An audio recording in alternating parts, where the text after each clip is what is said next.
Bismillahirrahmanirrahim. Assalamualaikum warahmatullahi wabarakatuh. Alhamdulillahi rabbil alamin. Wa bihi nasta'inu ala umuri dunya waddin. Sayyidina wa maulana Muhammadin wa ala alihi wa ashabihi wa man tabi'ahum bi ihsanin ila yaumiddin. Amma ba'du.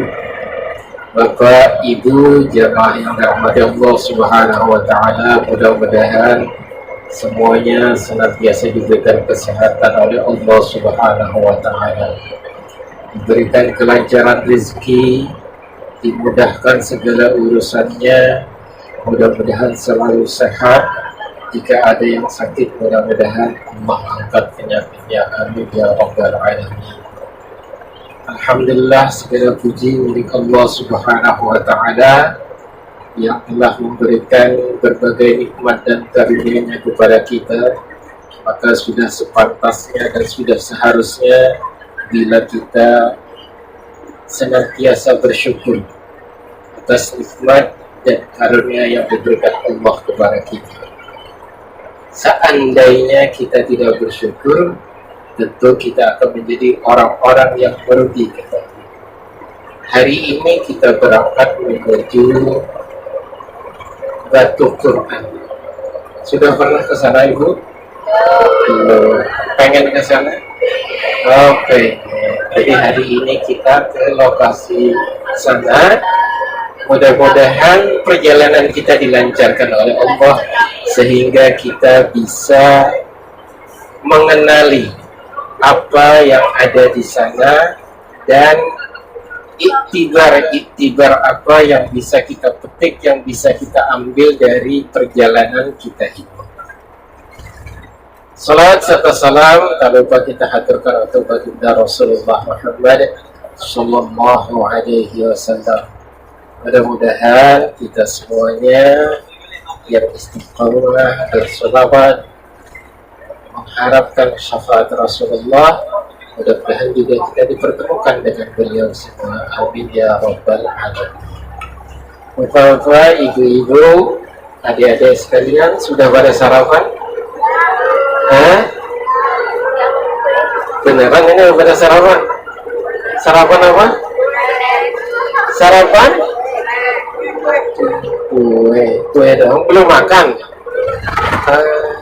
Bu Nasrun sudah sarapan, Bu Nasrun? Belum, kasihan amat sih. Udah dimasakin sama Pak Acun? Enggak, ya Allah. Pak Acun jangan senyum-senyum, Pak Acun. Pak Acun sudah sarapan? Belum juga. Belum dimasakin sama istri. Aduh, terbalik ya. Ya, tapi kan paling tidak kan sudah menikmati kuenya ya. Sudah menikmati kuenya. Pak Yusli sudah? Pak Yusli? Kuenya mantap. Alhamdulillah. Istrinya pergi jalan-jalan. Iya. Pak Yusli istrinya lagi pergi jalan-jalan ya. Baik, Bapak Ibu sekalian yang dirahmati Allah Subhanahu wa taala. Mungkin ini perjalanan kita yang kesekian kalinya bersama-sama menggunakan bis ini. Dulu kita ke Karawang, ke Rengas Dengklok, dan ke Syekh Kuro. Hari ini ke Batu Quran, dan insya Allah kita lanjut ke Pantai Anyar. Nanti di Pantai Anyarnya di mana? Di Sambolo apa Sambolo 1 apa Sambolo 2 apa? Pokoknya terserah. Sambala. Pokoknya insya Allah kita bernostalgia, menikmati karunia Allah. Bapak Ibu yang dirahmati Allah Subhanahu wa taala, perjalanan kita ke Anyar ini kita niatkan untuk mencari barokah, mencari ridha dari Allah Subhanahu wa taala. Karena hari ini banyak orang yang mungkin juga sama-sama ingin pergi ke sana tetapi belum diberikan kesempatan oleh Allah. Sahabat-sahabat kita yang tergabung di panitia, bahkan ada yang lain juga yang ingin ikut, ternyata Allah takdirkan belum bisa ikut. Mudah-mudahan di lain waktu bisa sama-sama Dan mungkin nanti kalau sudah memang panjang waktunya, mungkin nanti nggak cukup bisnya kecil gitu. Tenang, pokoknya tenang lah, ada bis. Bisnya sih udah siap, ya Bu ya. Bisnya udah siap, yang gede sekalian. Cuman kan belum kita pakai. Bisnya siap, tapi nanti kita pergi berziarah. Jadi ziarah itu jangan dimaknai mengunjungi orang yang wafat saja. Ya, ziarah itu berasal dari bahasa Arab. Artinya kalimatnya adalah, atau kata dari ziarah itu ya ziarah. Ziarah itu artinya berkunjung. Berkunjung. Jadi kita ke rumah orang tua misalnya, itu juga ziarah. Nah, tetapi kita di bahasa Indonesia, ziarah itu dimaknai mengunjungi orang yang wafat, atau mau berziarah kemana? Oh, makan. Sebenarnya makna ziarah itu luas. Ziarah itu artinya berkunjung. Orang pergi haji itu juga disebut ziarah. Ya. Makanya kalau bahasa Inggrisnya pilgrim to hajj, artinya berkunjung untuk melaksanakan ibadah. Nah, ziarah ini maknanya sangat luas. Salah satunya adalah pergi mengunjungi atau silaturahim dengan saudara-saudara kita, termasuk mereka yang sudah wafat. Kita mengunjungi Baitul Quran. Mudah-mudahan nanti bisa mendapatkan informasi yang lebih jelas di sana. Yang pasti, yang pernah saya dapat cerita tentang Baitul Quran, Batu Quran. Batu Quran itu adalah tanda yang dialami oleh salah satu aulia Allah atau ulama asal Banten. Ada yang tahu namanya? Kuis. Namanya adalah Syekh Maulana Mansyuruddin. Ya, bukan Syekhuddin. Syekh Maulana Mansyuruddin. Dulu itu adalah sumur biasa, tetapi dalam riwayat itu diceritakan bahwa batu Quran itu merupakan niat awal yang dilakukan oleh Syekh Maulana Mansyuruddin untuk menunaikan ibadah haji. Ketika beliau ingin menunaikan ibadah haji, beliau memulai perjalanannya dari batu Quran.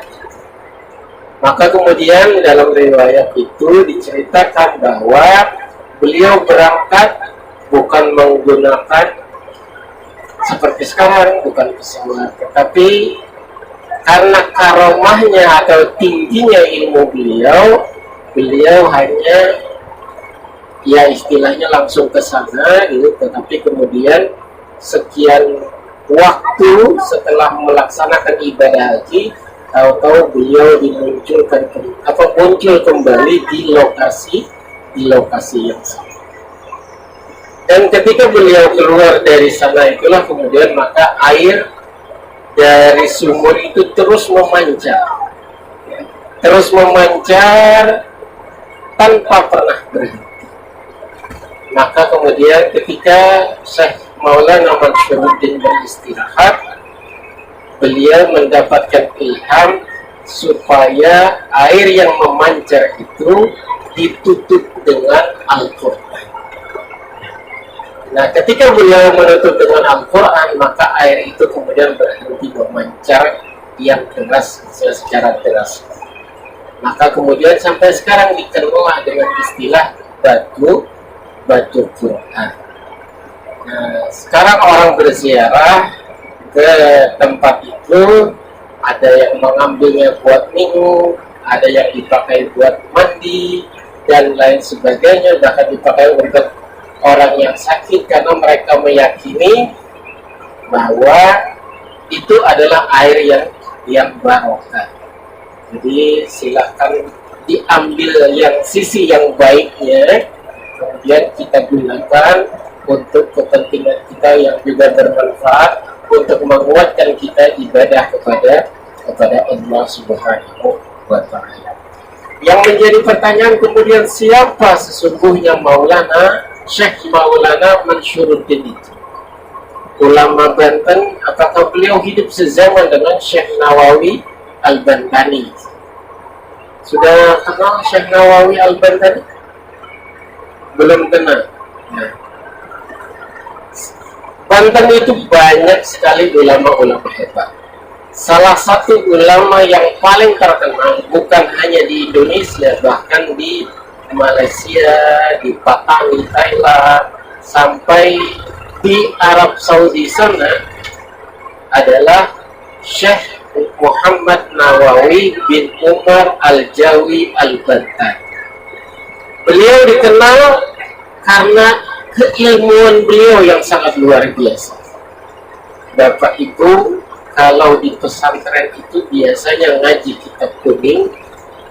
Dari sekian banyak kitab kuning yang dikaji, salah satunya adalah Nasaihul Ibad. Ada juga namanya Tanqihul Qaul. Ada juga namanya Maraqil Ubudiyah. Ada juga kitab beliau tentang ilmu tauhid namanya Nurul Zalam. Kalau tafsir namanya Marah Labid dan lain sebagainya. Banyak sekali kitab-kitab yang dikarang oleh beliau dan menjadi referensi, menjadi bacaan di pesantren-pesantren. Nah, kita berharap ketika kita berziarah ini kita mendapatkan keberkahan dari para wali-wali Allah Subhanahu wa Ta'ala.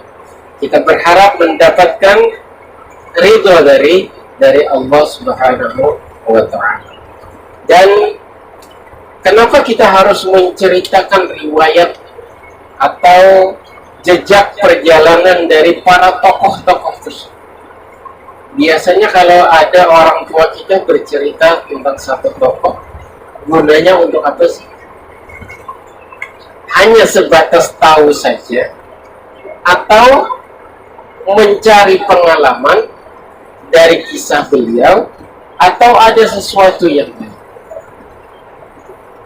Yang pasti adalah ketika kisah-kisah itu diceritakan oleh orang tua kita kepada kita, maka kita diharapkan mengambil pelajaran dari apa yang telah diceritakan oleh beliau. Misalnya cerita tentang Malin Kundang.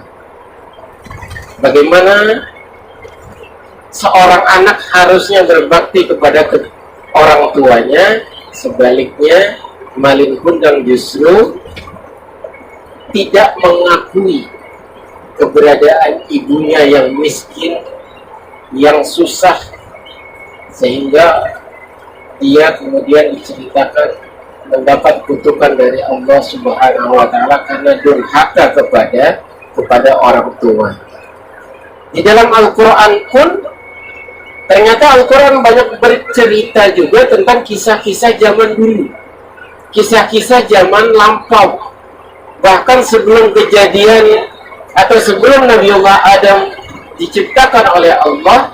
Ternyata Al-Quran sudah menceritakan juga kisah-kisah di masa lalu. Kita tahu cerita Nabi Adam, kita tahu cerita Nabi Nuh, kita tahu cerita Nabi Idris. Kalau Nabi Adam ceritanya yang diingat apa? Makan buah khuldi. Kalau kita menyebut nama Nabi Nuh, kita yang ingat apanya? Kapal. Di mana kapalnya sekarang? Di mana kapalnya? Nah, di dalam Al-Quran kapal Nabi Nuh itu berlabuh di Al-Judi. Al-Judi itu artinya tempat tertinggi, tempat yang tinggi. Nah, dalam riwayat dikatakan bahkan dari hasil penelitian, Gunung Al-Judi atau Bukit Al-Judi itu adalah di Gunung Ararat. Tahu? Gunung Ararat. Tahu tempatnya? pengen ke sana. Nah, nanti bukan Arafah ya. Jadi Gunung Ararat, bahasa Indonesia tulisannya Ararat biasa, Ararat. Nah, itu adanya di Turki. Ya, jadi kalau mau pengen ke Turki mau di puncaknya ada satu apa ini namanya? Satu ilustrasi yang menggambarkan seperti gunung, seperti perahu dari Nabi Nuh. Dan kemudian itu diteliti. Dari hasil penelitian, ternyata memang mereka meyakini, para peneliti meyakini bahwa itu adalah perahunya Nabi Nuh. Yang kalau di Al-Quran diceritakan seluruh hewan naik ke kapal itu. Seluruh umat manusia yang ada, yang menjadi dakwah Nabi Nuh alaihi salam, semuanya naik kecuali mereka yang tidak beriman. Bahkan anaknya Nabi Nuh sendiri, anaknya Nabi Nuh sendiri, ayahnya seorang nabi, tetapi anaknya durhaka kepada ayahnya, kepada orang tuanya. Maka kemudian Allah Subhanahu wa taala menimpakan atau menenggelamkan anaknya yang bernama Kan'an, ya, namanya Kan'an. Nah, kita tahu cerita ini tujuannya kita mengambil pelajaran, mengambil iktibar, mengambil manfaat dari apa yang diceritakan oleh Al-Quran kepada kita. Begitu juga kalau orang menyebut Nabi Idris. Nabi Idris tahu apa coba Nabi Idris? Ya? Ada yang tahu tentang kisah Nabi Idris? Enggak tahu.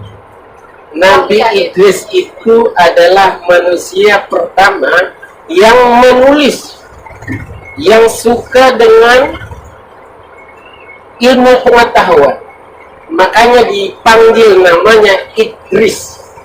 Idris itu bahasa Arab artinya pelajaran, ya, membaca, mendaras. Makanya ada guru. Kalau guru biasanya dipanggil, ya, kalau bahasa Arab itu mudarris, ya. Jadi mudarris itu guru artinya. Nah, Idris itu suka dengan ilmu pengetahuan, suka dengan pelajaran. Itu satu. Yang kedua, Nabiullah Idris alaihi salam itu menguasai 72 bahasa. Itu di dalam sebuah riwayat. Menguasai sekian banyak bahasa. Dan satu lagi yang hari ini diyakini, Nabiullah Idris itu adalah satu di antara 4 nabi yang masih hidup sampai saat ini. Posisinya di mana? Nabi Idris itu, nah ini kan ada cerita. Nabi Idris itu pengen mengetahui tentang surga dan neraka. Lalu kemudian dia ditunjukkan, dibawa oleh malaikat untuk berjalan-jalan melihat kondisi neraka. Melihat kondisi neraka. Ini di dalam riwayat. Kemudian setelah itu beliau diajak lagi atau ingin mengunjungi surga. Maka ketika beliau sampai di surga, beliau melihat betapa nikmatnya, betapa indahnya surga itu. Maka kemudian beliau setelah melihat-lihat secara keseluruhan, terus dianggap selesai oleh malaikat, maka diajak keluar. Tetapi Nabiullah Idris tidak mau keluar lagi. Beliau memohon kepada Allah supaya beliau tinggal di sana. Dan itu diyakini beliau masih hidup sampai saat ini. Kemudian kisah yang lain. Nabiullah Ibrahim, kalau Nabiullah Ibrahim kisahnya tentang apa kalau diceritakan tentang Nabi Ibrahim? Tentang sunnah. Tidak mati. Tentang ketika dibakar tidak mati. ketika kemudian kisah lainnya adalah ketika menyembelih putranya yang akhirnya diganti oleh Allah dengan menyembelih kambing atau domba. Artinya banyak sekali kisah-kisah dari para nabi-nabi yang bisa menjadi pelajaran untuk kita. Nah, begitu juga ketika kita mengunjungi atau berziarah ke tempat bersejarah seperti Batu Quran ini, atau mengenali sosok Syekh Maulana Mansyuruddin, atau di tempat seandainya sempat sih kita bisa mampir ke mana ini masjid apa namanya Bu? Masjid Banten lah, di Banten lama sebenarnya. Nah, itu juga ada makam Syekh Maulana Hasanuddin. Di sana artinya ketika kita berkunjung ke sana, maka ambillah pelajaran, ya. Ambil pelajaran di sana, ambil yang baiknya, dan mohon kepada Allah Subhanahu wa Ta'ala. Memohonnya, berdoanya kepada Allah, bukan kepada mereka yang telah wafat. Ya, jangan salah. Antara berdoa, wahai Syekh Maulana Mansyuruddin, berilah saya rezeki. Nah, itu nggak boleh, ya. Walaupun beliau seorang aulia Allah, seorang ulama besar, kita tidak boleh meminta kepada mereka. Tetapi yang kita minta adalah kepada Allah Subhanahu wa Ta'ala melalui wasilahnya para aulia Allah, para ulama-ulama, para kiai, para ustadz. Jadi yang kita minta adalah kepada Allah, bukan kepada manusianya. Karena kalau kita meminta kepada selain Allah, maka kita akan termasuk orang-orang yang syirik. Maksudnya meminta doa dikabulkan, bukan meminta, Bu, saya minta duit. Nah, bukan kemudian ketika saya diberi uang, bukan itu termasuk syirik, bukan, ya. Jadi bisa dibedakan mana yang kategori syirik, mana yang tidak. Ketika kita menyekutukan Allah, meminta pertolongan kepada selain Allah dalam hal ini untuk beribadah, maka itu termasuk syirik. Contoh lain, kita hari ini pergi ke Batu Quran, ke Anyer, ya, ke Anyer. Kita naik bis ini, mohon izin Pak supirnya, kita meminta tolong kepada Pak supir kita untuk mengantarkan kita. Ini kita minta tolong kepada beliau untuk mengantarkan kita. Enak banget ya kalau kita suruh minta tolong, kalau kagak dibayar ya. Bisa. Kita minta tolong diantarkan sampai ke lokasi sana. Nah, ini bukan termasuk kategori syirik, ya. Jadi bisa dibedakan maksudnya. Nah, kita berkunjung ini ambil manfaatnya, ambil kisahnya, ambil sesuatu yang positif, yang baik kita amalkan, yang buruk ya jangan dipakai. Nah, kita berharap perjalanan kita ini membawa barokah, membawa manfaat untuk kita, untuk pribadi kita, untuk keluarga kita, untuk putra-putri kita, dan untuk tetangga-tetangga kita atau lingkungan kita, juga sebagai bekal kita nanti menghadap kepada Allah Subhanahu wa Ta'ala. Kisah-kisah mereka, kisah-kisah para tokoh, kisah-kisah para nabi ketika diceritakan, maka yang kita ambil adalah pelajaran, ya. Makanya di dalam Al-Quran dikatakan bahwa kami, kata Allah, telah menceritakan kisah-kisah dari kaum-kaum sebelumnya, dari umat-umat sebelumnya. Ada yang mereka kami hancurkan, dan hari ini bekas-bekasnya masih ada, bahkan ada yang bekas-bekasnya saja sudah hancur. Nah, kata Allah itu semuanya hendaknya bisa menjadi pelajaran untuk kita semua. Jadi kita ke batu Quran ini kita ambil pelajaran, kita ambil hikmahnya. Dibandingkan kita berziarah, berwisata ke satu tempat yang biasa-biasa saja, insya Allah rihlah kita ini, tujuan kita ini, ziarah kita ini, insya Allah lebih bermanfaat untuk kita ambil pelajaran.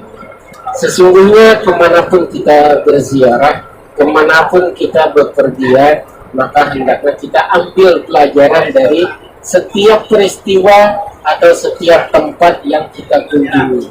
Itu juga nanti buat cerita untuk keluarga, buat anak, buat saudara, atau buat tetangga kita. Bapak Ibu semuanya yang dirahmati Allah Subhanahu wa Ta'ala, sebagai pengantar saja ini yang dapat kami sampaikan.